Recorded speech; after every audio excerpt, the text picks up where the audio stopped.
Welcome one and all to May's Author Nook. I am Jordan H. Bartlett, author of Contest of Queens, Queen's Catacombs, and May's 2025 upcoming release, Queendom Come. And I am joined today with not one but two fantastic authors, both repeat offenders, and we're going to be talking about building the underdog. Welcome to the stage, Madison Lawson. Hi.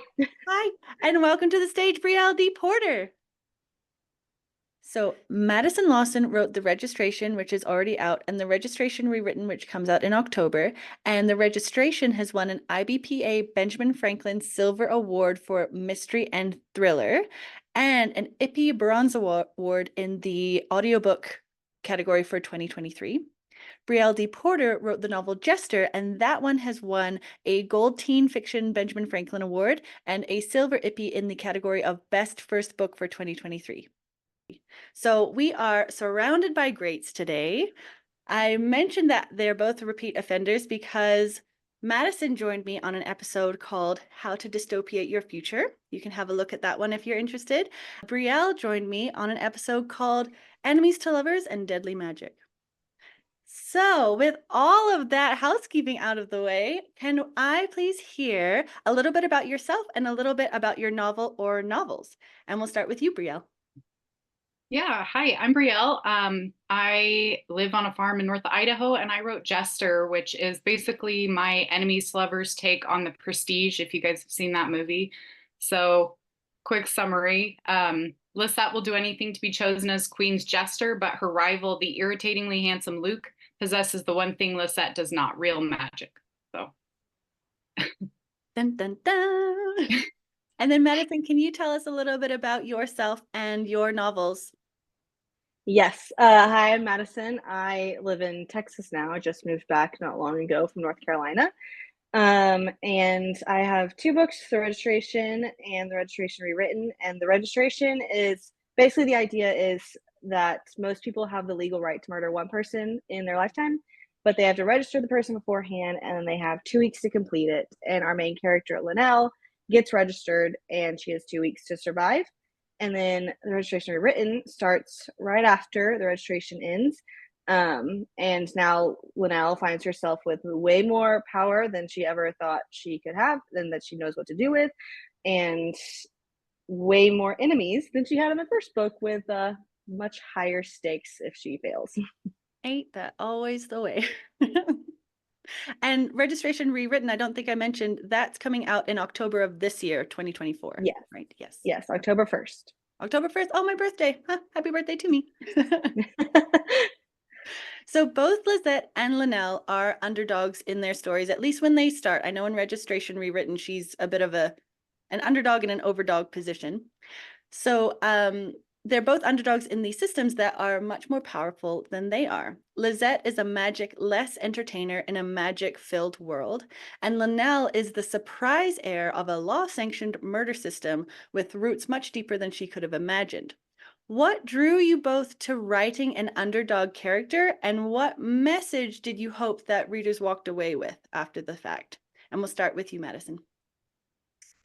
Yeah. I don't think I really set out to write an underdog story. It just kind of naturally happens because I really like putting my characters through a lot of pain and stuff. And so they usually start behind. And I don't know, they're usually way in over their heads because they don't really know what's going on, and they have way too much baggage, but also too much writing on the situation they found themselves in. And I don't know, I think I like telling stories of somebody who is struggling and feels like they'll never survive or succeed, but end up finding way more strength inside than they thought they had. And I'm really okay with whatever message people take away from it, but I think one of the big ones for me is that family can be anything. It doesn't have to be blood, and it's totally okay to lean on other people for strength and not to do everything yourself and to ask for help, because though you do have way more strength and tenacity and resiliency inside than you might think, you also don't have to rely on that and yourself all the time. It's okay to break down sometimes and like let somebody else take the reins and build your family and your community and then let them help you. Oh, I love that. And that's such a lovely message to have, especially this day and age, because we're all about being independent and strong. And I'm a pillar of icicle frost, but it's so important that we keep connecting, especially since we had a big chunk of time. We won't mention what happened, but a big chunk of time we were all very isolated. So I love that that's the message you're hoping gets put out there. And how about you, Brielle? What drew you to writing The Underdog, and what message do you hope readers will walk away with? Yeah, so writing YA, which is for teens. And so growing up as a teen, I always dog, and so it was a natural, kind of main character to write for me. I feel like when you're a teenager, it doesn't really feel natural to come at it from kind of the superhero or the classic fairy tale or fantasy protagonist where they're perfect, they do everything right the first time, the chosen one, because to me that was just not relatable at all. I was not good at anything, I wasn't special. And so when I wrote Lisette, she was, kind of on her own. She didn't have any special abilities. She just was doing the best she could with what she had, which honestly, like, isn't much. And so it was important for me to kind of get across to teens that even if you're not a chosen one, which honestly, like, how many of us were disappointed when we didn't get our letter to Hogwarts? Yeah. You could still accomplish great things and do things with your own unique abilities and talents, whatever they are, even if they're not the best or the specialist or the top 1% of the world. And so I loved writing an underdog because I felt like that was a lot more relatable to me than the traditional fantasy hero. And so hopefully that comes across and people can kind of take something from that, you don't have to be great to do great things, because that's an important message. I love that. Yeah, the inherent or natural qualities of greatness are fine, but it actually is almost more powerful when you really start with nothing and, started from the bottom, now we're here. It's a more powerful message because then that really could be anyone. Yes. I love that. And so, when creating each of your leading ladies, how much influence did their backstory have in shaping the characters that we meet in the novels? So, what elements did you need to include in their past to make their present make sense? And we'll start with you, Madison. This is such a hard question. I like Linnell's backstory in her past is like everything. It drives like most of her mistakes and her decisions and her successes and like um her past trauma is and like what happened to her is what jump started the first book really, because she knows that she's been registered because she's in line to register her stepfather, and there's like this whole history of trauma and abuse there, and then her past with like her husband Daniel and like the mistakes she's made there kind of, I don't know, they pushed her to make better decisions now and to learn from her past. And so, and also secrets from her backstory come back and bite her in the butt. And then like there's a second like female main character in the registration rewritten named Sawyer, and I love her, but she's also defined by her past and her backstory. And like she had a wife who was transgender and registered as a hate crime, and that and some other stuff from her family kind of pushed her to like be the leader of the biggest rebellion against the registration. And so what's happened to both of them in their past is like essential to the plot and their motivations. Yeah. Oh, I love when a character's past is so rooted in who they are and who they choose to be. And then the title of your sequel, Registration Rewritten, I mean, there's this idea of the past doesn't define your future. So you can make tweaks and you can grow and you can change if given the motivation, or if kind of, I want to say, like, put in with the right crowd, because there's a lot of influence that the surrounding characters will have on how your Yeah. characters change as well. Yeah. Yeah. And when people give you like the option or the space to grow and learn rather than like expecting you to make the same mistakes that you've made in the past. Yeah. Yeah. Yeah. And how about you, Brielle? What elements did you need to include in Lizette's past for her present to make sense? Well, I think for Lisette, her backstory is important because she has a lot of like trauma with her father, and their excuse me, left a lot to be desired. And so Lisette grows up becoming an adult or a teenager, I guess, who's really like needs that external validation, and she's constantly seeking it in ways that maybe aren't the most healthy. And so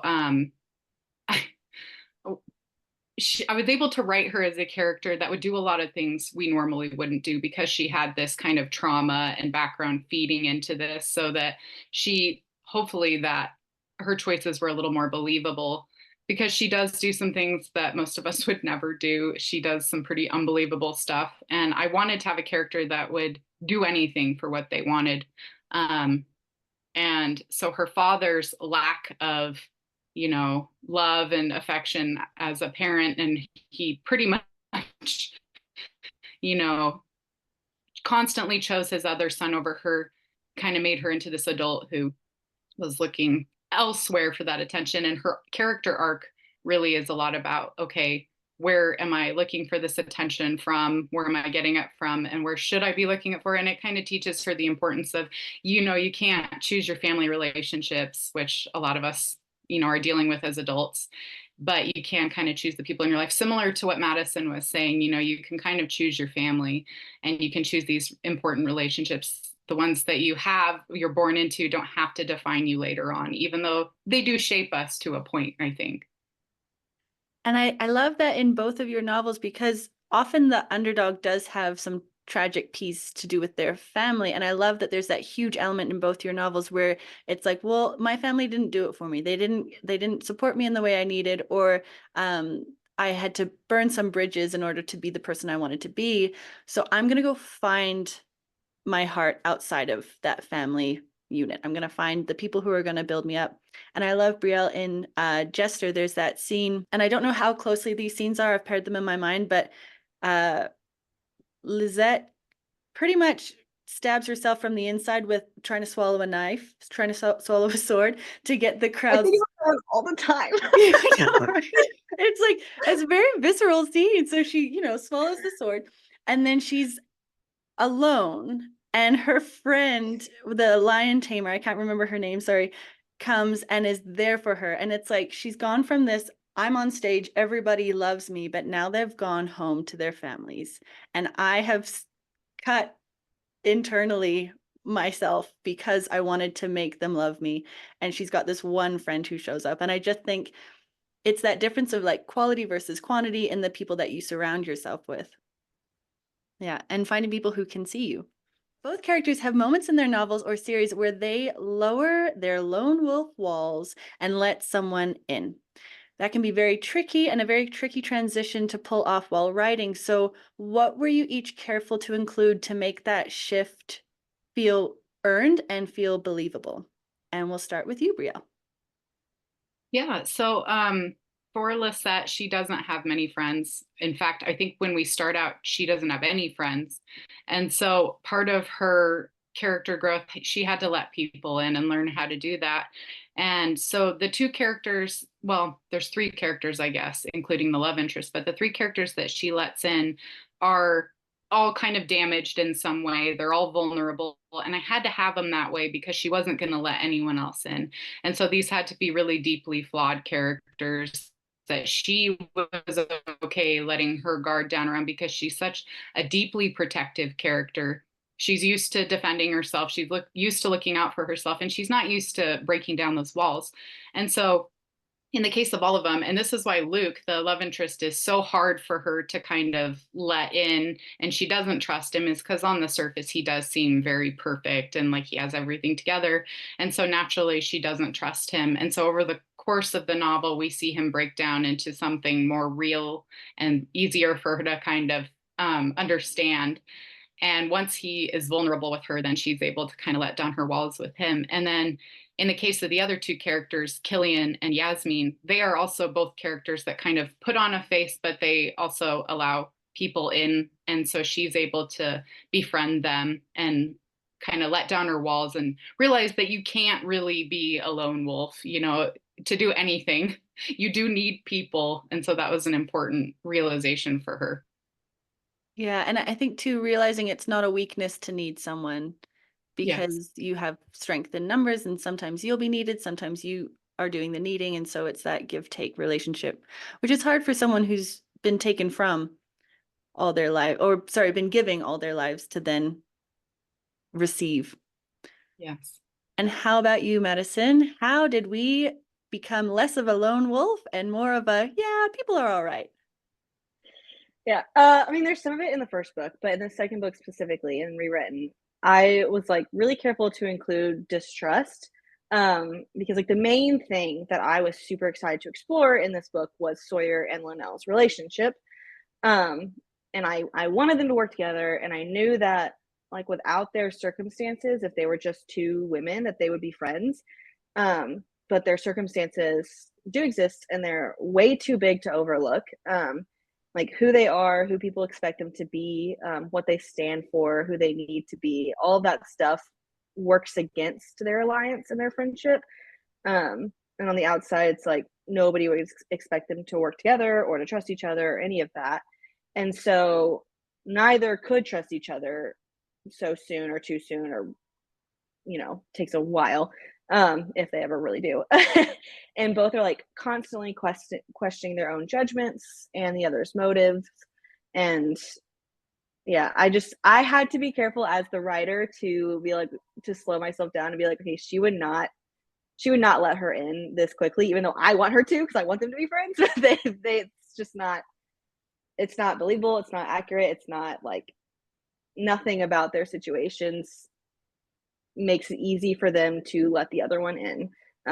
But they also kind of have to, if either one of them wants to succeed in what they've set out to do and stay alive. Yeah, and it's really like that Montague Capulet thing between them, where on such separate sides of the river to start. So then finding ways to cross that river. What I love too with Registration Rewritten, and I'm very careful not to give anything away because it's not out yet, but at the very beginning, Linnell, sorry, is constantly being forced to question who she should trust, like from the get-go, because she's in this new position and she's like, okay, I have found Ramsey, and I can't remember the other guy's name, but these are these two people who can fully be trusted. Yes. And then they will do little things to undermine that trust in a way that I know as the reader, I was like, is this where I'm supposed to be suspicious, or is this just people being people? Because people aren't always perfect, and sometimes there's miscommunication, and that can be something that could completely ruin someone's trust if they are a really mistrustful person. So I love that you kind of kept her on the edge of her seat of who should I feel comfortable with from the get-go. Yeah. The only person she can ever really fully trust is Daniel, and that took the whole first book for her to come around and realize that. So he had to really earn that one. So each of your worlds have these deep set rules in either how magic works and power flows in Oasis, or how the registration is accessed and how it is used to govern a country. What advice would you both share with aspiring authors wanting to write a story with hard and fast rules that are different from our real world rules? And we'll start with you, Madison. Okay, so my biggest advice, and something I learned with these books, is to figure out the rules and the way your world works before you start writing, and write them down and ask yourself questions and think about what other people would ask and figure out the answers to those, so that you're not struggling to figure it out in the middle of writing and in the middle of the plot. And even if it never makes it into the book, it's important for you to know how the system works and what the rules are and what the laws are and all of that. I did not do that with the first book, because the registration I wrote like many years ago, and I was still like learning, and so it made the second book way more of a struggle, because I had to figure these things out, even though the world was already created and it was already like there, and I was like, crap, I didn't think about that part. Like, so think about as much as you can, like before you start writing, and keep track of it and immerse yourself in the world so that you know what's going on, even if the readers don't or the characters don't. I love that. Yeah. Or else I can imagine it feels like playing games with a kid who keeps changing the rules halfway through. Like, no, I have a rainbow shield. Now my shield is poison. Like, make sure you Exactly. know what you know. I I also think didn't write the first book planning to write a second one, so I did not leave things like open-ended. I would like say one sentence in the first book that completely made something I wanted to do in the second one null and void. It's very frustrating. it is the ultimate way to hold yourself accountable is to write a sequel because everything that you did in the first book, you're like, well, I think the only saving grace is that people can be wrong. And so if someone spouts a fact in the first book, then you can be like, they just didn't know. Yeah. They were lying. They were wrong. Exactly. All right, Brielle, how about you? Magic systems and their rules. I know I had so much trouble trying to keep mine straight in my world, and I had like 2 magic elements. So how did you do it? How did you keep your rules straight? And what advice would you give to writers wanting to do what you did? So I actually probably didn't do this as well as I should have. I'm a pantser, and so my magic system I know can be a little anachronistic at times, but I do like to think of 3 things before I start writing a magic system, and it's what can the magic do, what can't the magic do, and what is the cost of magic, and that's been pretty helpful. I also really like if you want like a really deep in-depth dive on magic systems, Brandon Sanderson's laws of magic are actually super helpful for constructing a magic system, and he can say it way smarter than I ever could. I followed a lot of his podcasts and like writing, courses when I was first starting to write, and he has it nailed down. I think he kind of took magic from the traditional fantasy writing and kind of flipped it on its head and said, okay, you don't always have to do it this way. And so that was a big inspiration for me and my system. And okay, I don't have to follow the classic like Tolkien or, whatever systems of magic. And so I always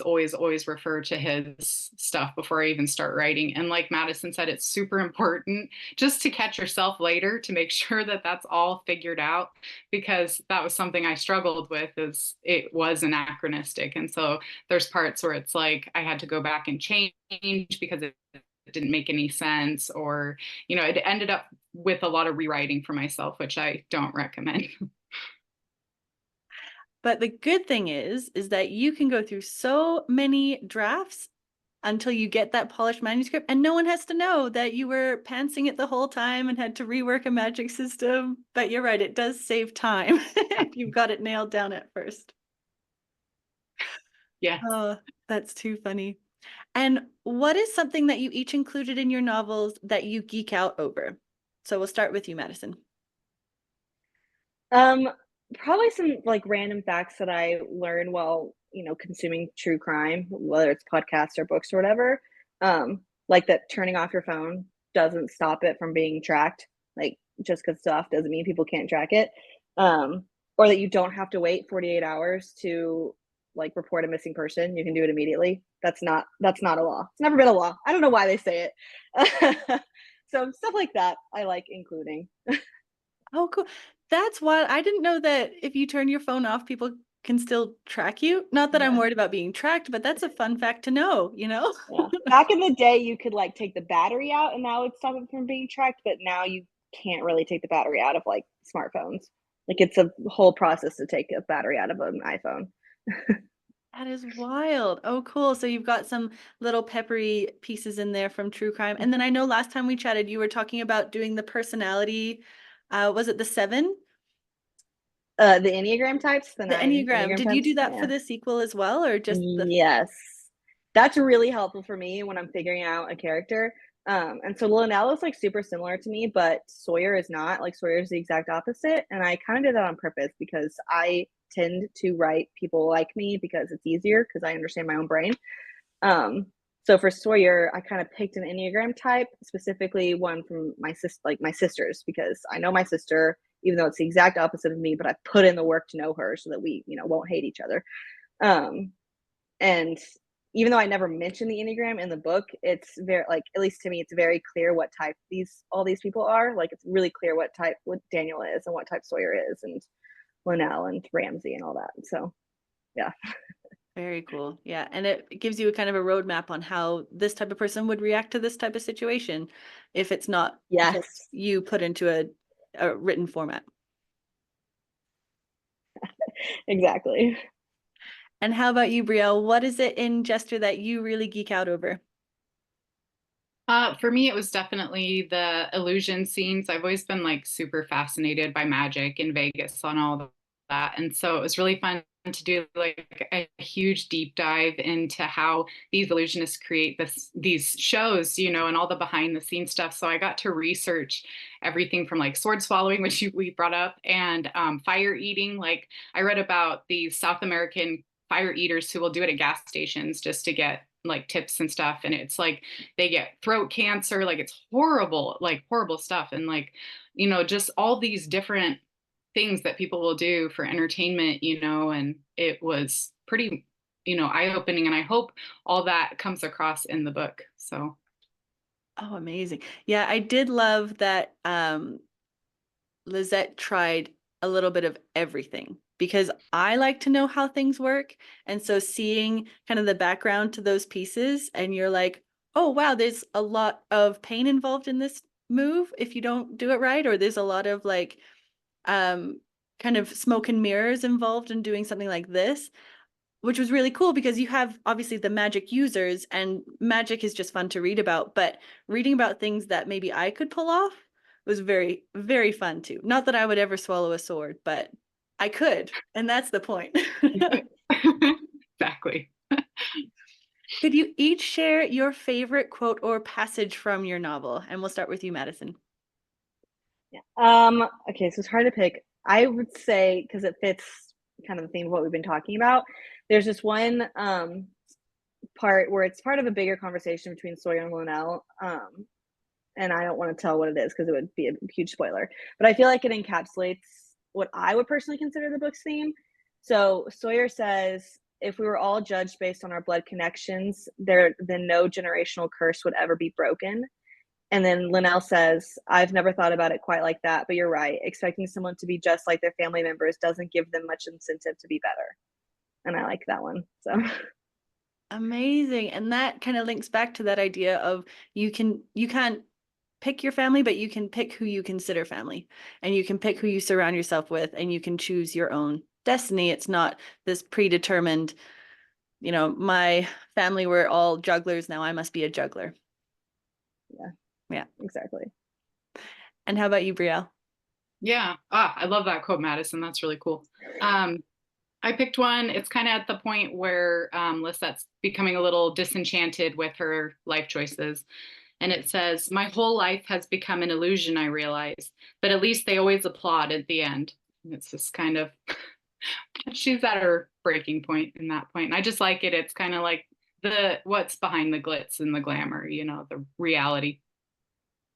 Oh, that's really beautiful. I was gonna say the other quote that I had that I was like might say, she also mentions illusion. And I just think that's really funny.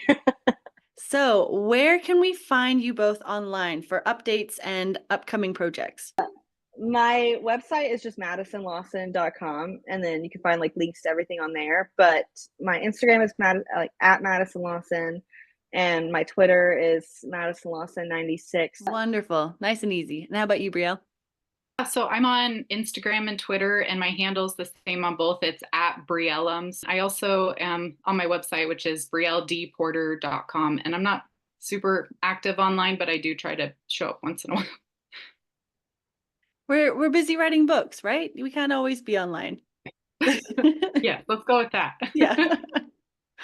Well, thank you both so much for coming to chat about your underdogs and to share your wonderful stories.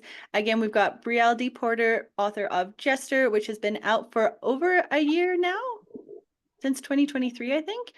Yeah. And then Madison, the author of The Registration, which is already out, and The Registration Rewritten, which comes out in October. Thank you so much for joining our chat. If you liked what you heard, please rate and follow this podcast on Spotify, or like and subscribe on YouTube. I release episodes once a month, but there is no set date. And if you subscribe or follow, then you don't miss anything. Thank you so much for your time. However you wound up here, I hope you're well and living magically.